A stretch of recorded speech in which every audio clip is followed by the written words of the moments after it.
Welcome. Another week of Graduate Power. Here we have two distinguished people. We have Dr. Shilpa Viswanath. She is a professor in John Jay College, and we have our recent alumni, Krystal Charles. They will talk about their experience and their life in John Jay. So I want to begin first talking about how wonderful people we have here. Let me tell you about our alumni, Krystal Charles, which happened, I was her professor in one of her classes. Krystal Charles attended 4-year undergraduate degree in the International Crime Justice. After her graduation, he works in the New York City Department of Correction. Then she was a career from 2011 to 2023, and she have 3 ranks: officer, captain, assistant, deputy warden. In 2020, she obtained the correction manager certificate, and also now she's newly graduated of the MPA. Welcome, Krystal. And then hi, Krystal. Then we have Dr. Shilpa Viswanath. Shilpa, doctor, you will make me how you pronounce your last name, doctor? Oh, you said it right. Vishwanath. Yeah. Okay, Vishwanath. She's assistant professor in the Department of Public Management, where she teaches graduate and undergraduate courses in human resource management. Her research focuses on public human resources managers with emphasis in gender, equity, diversity, and inclusive workplaces. Welcome, Dr. Shilpa. So let's begin. I want you to, besides the normal introduction I have done about you, tell me the interesting things that you have done and what are you doing currently. Let's begin with Krystal Charles. What are you doing? Tell us first. Where are you now? What are you doing? Okay, this is pretty recent. School just finished. So currently I'm seeking employment. I am employing for various different jobs within the government, the city, and different jobs like Disney World, law offices, things that are kind of like different from what I was accustomed to doing, which was law enforcement. I think 11 years, 5 months, I've had enough of law enforcement now. So I'm pretty much just exercising, applying for positions, and waiting on calls. That's amazing. So you are in the moment of that making a life change. She's in the moment It's a when you are transition. in the MPA. You have your degree now, and I know you're receiving several awards. I'm sorry, I know you're receiving several awards, and then you're ready now to rock the world. Yeah. And so we are excited. Dr. Shilpa, tell us what are you doing besides the research and things like you have been doing currently. Thank you. Thank you for having me here. So, I'm in my 5th year here in John Jay. So, currently, I'm teaching an undergraduate course in human resource management and a graduate level course. I'm also doing some research in workplace equity issues, looking at work life programs in the federal government, and just trying to understand which employees benefit from these work life programs and how they benefit from these programs, and looking at how federal organizations can be made more inclusive and equitable as an employer. So that's what I'm doing right now. Thanks. Thank you very much. So I think that's very exciting. The research and the exciting of Krystal's, going to a new life. Uh, this is just amazing, Uh, so, what do you think, Krystal, during your time in John Jay, since specifically when the MPA? What is the experience that you think you must will remember? The courses, the speakers, the professors. What will be the things that you must remember? So the 3 professors that I remember is, of course, you, Dr. Morote, and my economics professor and my capstone professor. Yes. I would recommend as an MPA student to take the economics course. It's very challenging. It's a little brain racking, but it's doable. It's doable. And if you have good classmates, they help you through. They guide you on things that you don't understand. But the economics course was challenging, and the capstone was challenging as well because I've written papers, but I've never written like a scientific paper. Like this paper had to be structured a certain kind of way. It had different components to it. They're grading you on certain things. So I've written papers, but I've never really written a paper the way that it was structured and designed in the capstone course. And then your course pretty much taught me about just like balance and work performance and working together as a team and doing things not only as an individual, because sometimes when you're like set in your ways, you kind of like just want to do it and get it done. But your class was very collaborative. We did PowerPoints together as a team. We worked on performance. We worked on how to become better employees, but only not even more so employees, but when you're in like management level positions, how to guide, delegate, task, and manage your employees underneath you. So your class was fun. We did group PowerPoints, we did individual PowerPoints, we did presentations. I'm not really great at public speaking, so your class helped me with public speaking. It assisted me with group work, getting to know my peers, and also thinking on a higher level of frequency when you're in mid-level management or upper mid-level management roles. Yeah, you have fun. You have fun. And now you're talking right now. So definitely that's what it is. Lots of what the masters do for you. You grow, you continue growing and growing. It was Uh, a growing degree. I agree. I so agree. yeah, definitely. Dr. Shilpa, what motivates you to be a professor at John Jay in the Department of Public Management? Or tell us what motivates you.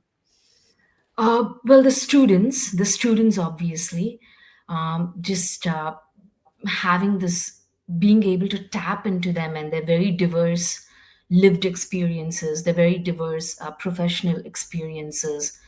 It is pretty motivating, especially at the MPA level. A lot of them are, like Crystal mentioned, mid career professionals who are coming back working in the local government, in nonprofits in New York City. They're New Yorkers born and raised in the city, and they actually have these really rich lived experiences about how the government works, and it's really fascinating. So when we start unpacking theoretical, frameworks in human resource management, the students really can uh, contextualize it from their own experiences. So that is truly motivating, especially at the MPA level. So the students are definitely the chief motivating factor to be teaching at John Jay. I'm grateful for the student community and the student body.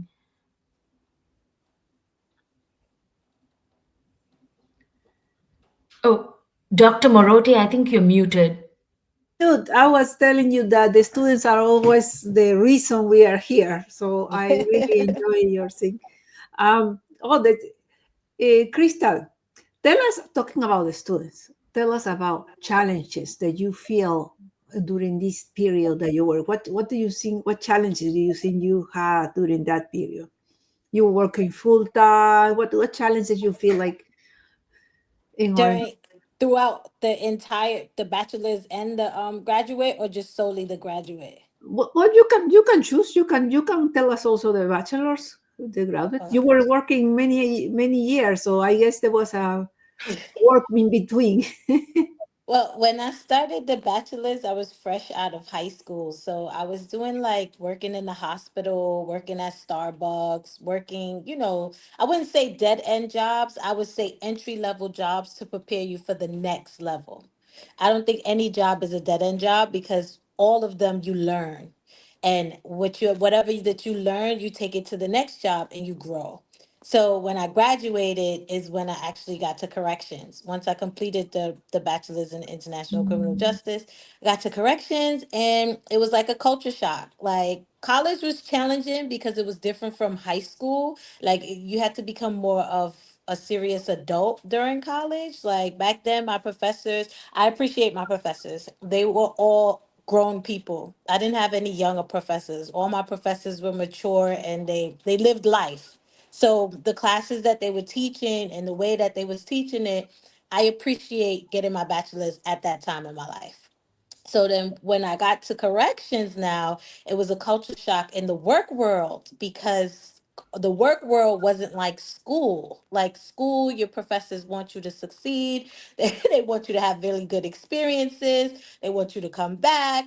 But at work, work was different. As an officer, it wasn't so bad. As a captain, now being a supervisor, it was pretty challenging, but I decided again, like I didn't want to stay a captain because it was long hours, mandated overtime, and it was pretty much managing personalities. So I got the experience, and then I decided I wanted to move up. That's when Commissioner Brand, Cynthia Brand, came in and she offered the Correction Management Certificate Program, and she let us know or articulated to us that if we take the Corrections Management Certificate Program, it'll assist us in getting promoted faster, but we still would need to take a test. So I took the Assistant Deputy Warden test. I did the Corrections Management Certificate Program. It was actually really good. It was taught by a lawyer, Professor Brooke Eisenstein, I believe. And she pretty much had the curriculum that I did with my capstone, but the paper was different. The paper was to write about what I went through at work. So it was easy for me because I was actually living it. So it was like a 12-page paper on the problems and corrections, and then it was a 12-slide PowerPoint. So completed that and then got promoted to mid-level management. When I got promoted to mid-level management, it was like a triple culture shock. Now you have like a ton of people that you have to be accountable for, and everyone's looking to you. Like you have a boss, but your boss isn't really concerned with what you have going on unless you have to speak to them for something. You pretty much are the boss when you get to mid-level management. The only time you really speak to your higher ups is when you guys need to meet about something and they need to know something. But if others outside of that, it's you. So I don't know that I don't think it's something that like you're born to do. It's something that you have to grow into. It's something that has to be cultivated. And that was the first time in my career where I felt like I needed a mentor or I needed guidance or I needed someone who actually was who been there, done that, and could kind of like help me navigate through being a manager, because now it's not just the officer or the captains, it's the officers, it's the captains, it's the doctors, it's the civilians, it's outside of the job. Like everyone's calling you, everyone's emailing you, and it becomes a bit inundating. And some of your peers are helpful, but others are competing because there's a promotion coming up. So everyone wants to get picked for the promotion, regardless of if they have the time, they have the experience or not. I really wasn't concerned with the promotion. I put in for it, but I was more so concerned with learning my job. Like as an officer, I learned my job and then became a captain. As a captain, I learned what I was supposed to do as a captain, and then I became an assistant deputy warden. So while being an assistant deputy warden, I wanted to learn the job. So it's like you're looking to your peers like, hey, I never experienced this before, I never experienced that before. Can you show me? But they're overwhelmed, they're overworked, and it's like, all right, you're flesh blood, you're coming in, figure it out. I'm going home to sleep. And it's like, what? And you're like looking at your superiors and you're like, hey, I need some help. I need some guidance. And it's like, oh, well, you took the test and you passed. And I'm like, yeah, I took the test and I passed, but I didn't actually get a chance to work in the role. Taking the test and passing and working the role is two very different things. Like I took the test to be officer, but I had to be an officer for a while to understand what it is to be an officer. I took the test to be a captain, but I had to be a captain for a while to understand what it is to be a supervisor. So yes, I passed the assistant deputy warden test, but I would need experience in the rank for a while to really grasp the understanding of being a mid-level manager. Wow. So I felt like it was very, very stressful because instead of it being collaborative, it was more competitive. Like, it's like, I felt like me, if I know something, I'm going to help because I feel like things get done faster when we work together. Not everybody has that mindset. Most people have the mindset of like, all right, well, I've been here a long time and I have more years on the job than you and I want to get promoted faster than you. And yes, we all put in for the promotion, but I didn't think I was going to get it because I didn't really have the time. So I was more so concerned with learning the new rank than I was with getting promoted, you know?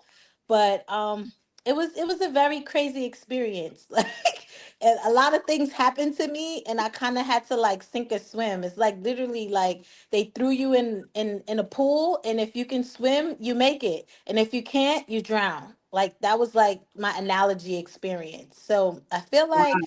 I didn't die, but You are here. You are I here. didn't want to learn that way. You know what I mean? I didn't want to learn in that way. It was very stressful. It was very overwhelming. It was just crazy.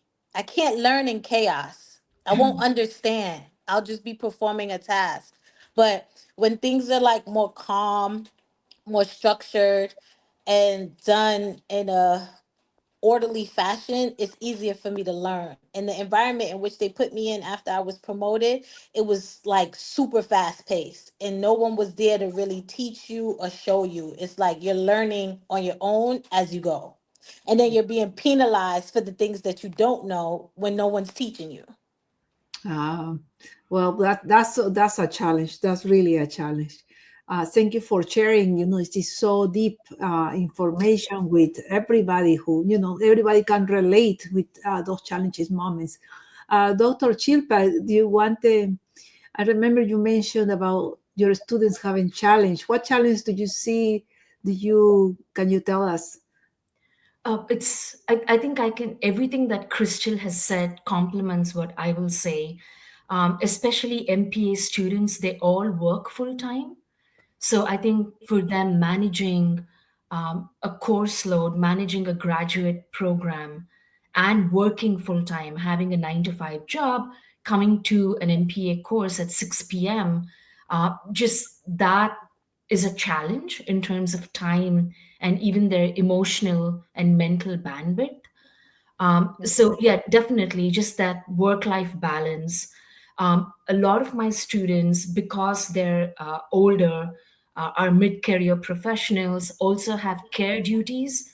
So they're juggling, either childcare duties or elder care duties and a full-time job and trying to complete coursework, which can be demanding, and attend in-person classes.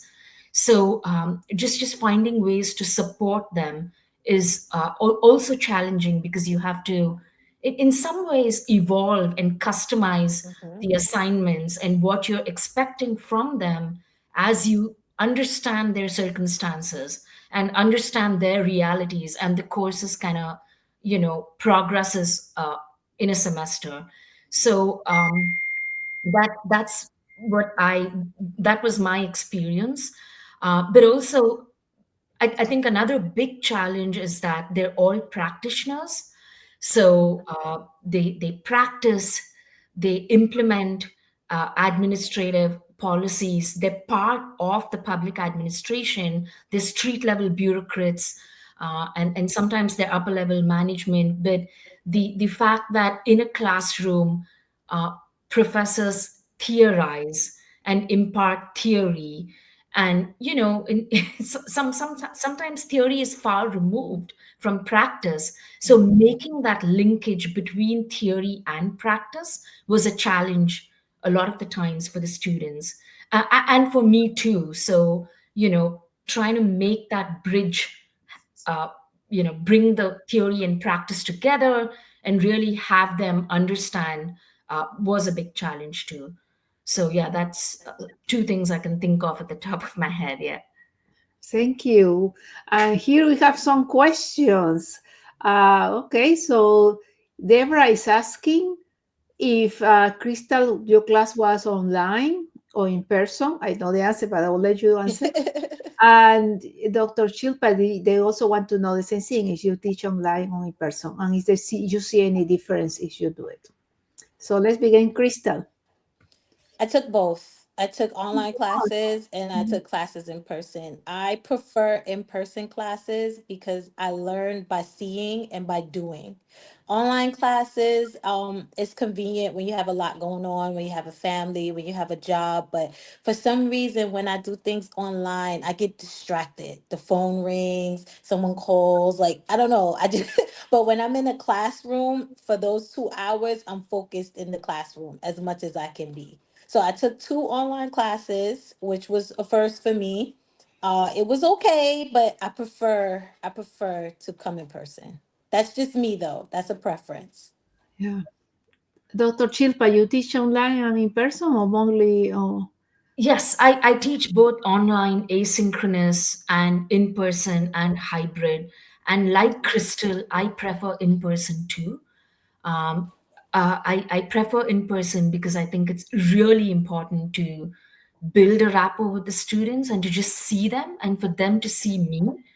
Um, in my experience, the online courses have often led to a lot of miscommunication just in terms of Yeah. understanding the requirements of the assignments, or students misreading or misinterpreting the tone of my emails, or just things like that, because they never get to see you. Sometimes they're so busy they don't have time to make Zoom appointments, or even just have a chat or connect with you in a human way. So it's just all via bright space or blackboard. The response essays, they're doing something, and yeah, it's I don't think it's very conducive. While I do understand the time pressures and the work life pressures of graduate students at John Jay, the in-person classes have been more fruitful for me. And my MPA classes so far have also been very intimate and small. So I lead them as a graduate seminar, not so much as a lecture. So it's always been very nice in person. There's time to bond and understand, and it gives you flexibility. It's and less, I think, less space for misunderstandings and miscommunication and that all of that. well, I want to add something because I actually like online classes a lot. Teach. So you are talking my online classes. I love it. I teach online and in person. I really enjoy both of them. And I think through the years after the pandemic, a lot of people in John Jay have mastering how to teach online. They receive courses and training. So yeah, we have really, we actually have an MPA online. So we have tons of people who are highly dedicated to make it happen in the most vivid person. So it is an experience, and of course, nothing is for everybody. If you want to see the person in third dimension, then in person it is. But yeah, online also give you office hours, so you can talk with the professor as well. So it depends of the class. Okay, so let's continue now. I have people asking more questions, but let me just before going, let me just ask uh, who is talking now.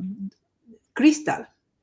Krystal, I would like to know what things you would like when you enter to if you want to advise somebody who is about to enter to the program, what do you think you will tell her? What things do you wish somebody tell you before you enter to the master program?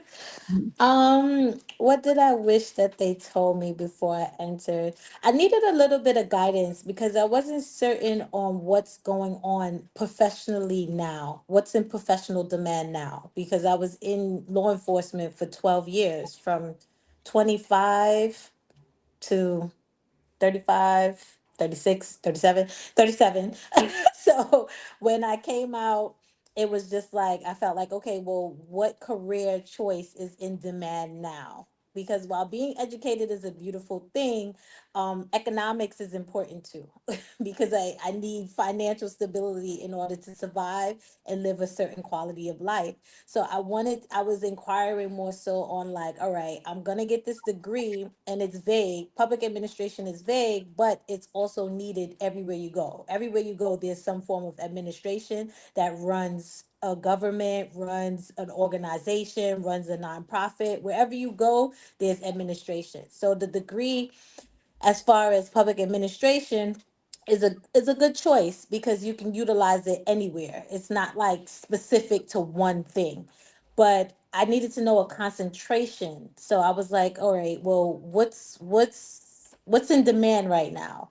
So that I wasn't certain of. So I wish I had someone to guide me on what would be the best choice for what's in demand as a concentration. I kind of pick my concentration on my own. I had an advisor. We spoke a little bit about it, but I still wasn't certain. She gave me a little bit of advice, but more so it's a decision that I had to make on my own because I'm the one that's taking the courses. So she was helpful, but in the end, I still needed to figure out what I wanted to do on my own. So while I had this list presented before me, I wasn't sure what to pick. I'm like, okay, well, what's in now? You know what I mean? Like if I'm gonna go search for a job now, yes, okay, you have the master's in public administration, but what kind of job can you get like now that's gonna pay you equal or better than what you were making prior to coming into society outside of law enforcement?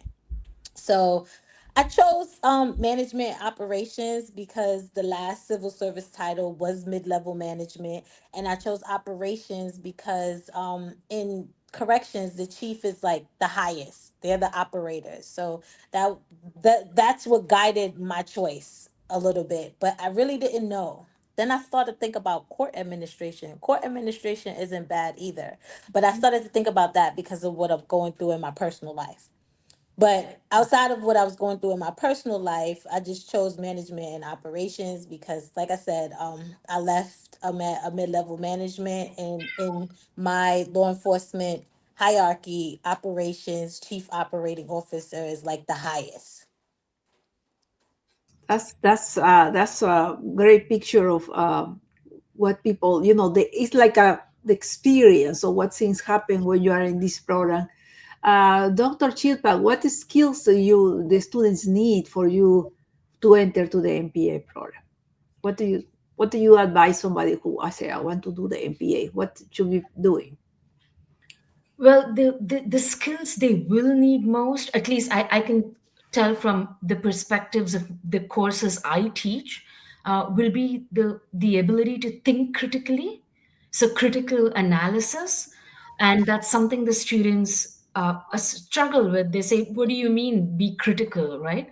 So be critical, questioning the policy outcomes, or critically analyzing policies, or just critically analyzing a piece of human resource legislation.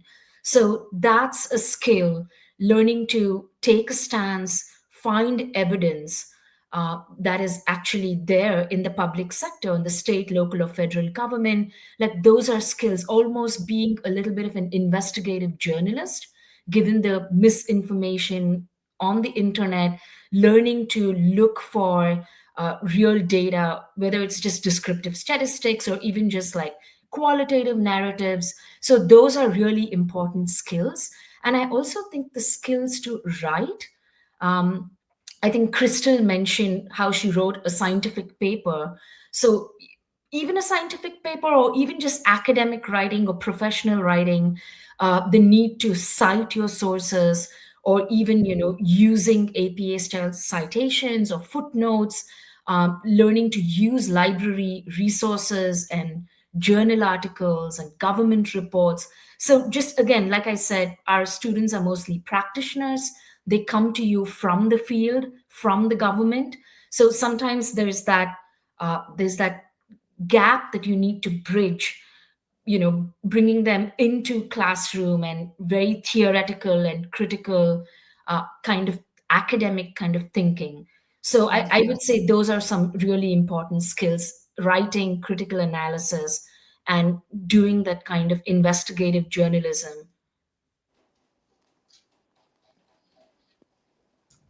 So thank you very much for that. I mean, that's all these skills that we need for enter to the masters, and then we leave the masters with those skills.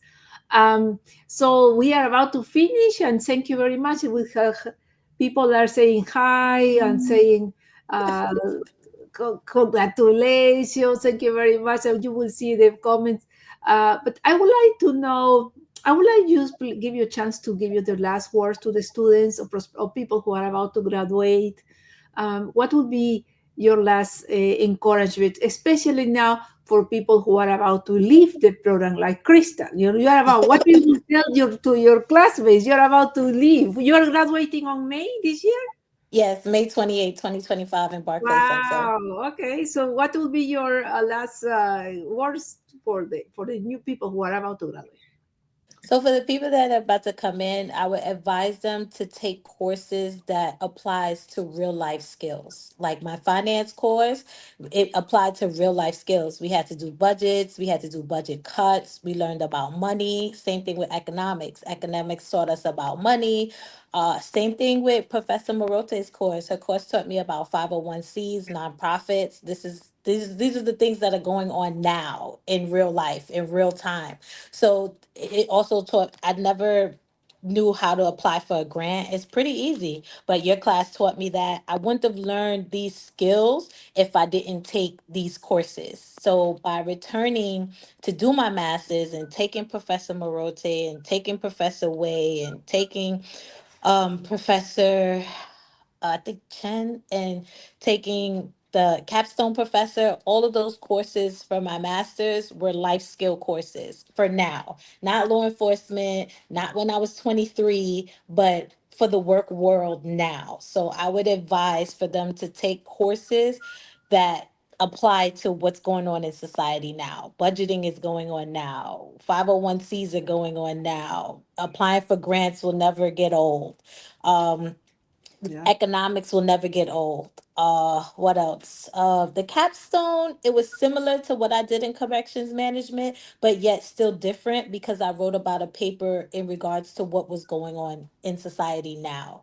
So the courses that I took pretty much prepared you for real life, real situations, and real government issues, real societal issues. So to keep you abreast and current and how people are learning and thinking now, I would advise to take courses of that nature because the thinking is different. The work is the same. You have to learn how to read and write and cite and write papers and articulate and subject verb agreement and grammar. But now they have AI. They didn't have AI back then, right? They didn't have Grammarly. They didn't AI is have with Chat PT or whatever that thing is that they told me about to go over your paper. Like I had to go to the writing center back then. I was in the library back then with like books. Like now, you have the journals that you can get and you can print out. So life became easier. yeah, less than Back two then it was years. harder. I'm not gonna lie. But the life now is more challenging. Yeah. Okay. Thank you very much, Krystal, for being here. Dr. Chilpa, your last words for our viewers. Oh, for NPA students, Oh, just yeah. make use of all the resources that John Jay gives you. Network with all your peers, with your professors, build a relationship with your professors. Even after you graduate, you want to stay in touch. They can write references for you. They'll be there for you if you just want some professional advice at any point. If you want to go to law school, get a PhD, whatever you want to do. So, yeah, absolutely. So, build that network, build that social capital, stay in touch with your professors. Don't be scared to reach out, email them, and build a connection, especially if you're doing online courses and you feel isolated or a bit cut off from the instructor. It is really important to be proactive and take that initiative to build a connection. They're very important resources, and they'll be there for you, your professors and instructors and your peer network. So yeah. Thank you very much. Thank you both of them, and thank you everybody who is looking at us. And so this is another week of Graduate Power of Public Management, and this is Dr. Sofia Morote. And we always bring you interesting things, interesting stories. And today we have Krystal Charles, who is about to graduate, and Dr. Shilpa Viswanath. Thank you very much, and have a beautiful day. Thank you.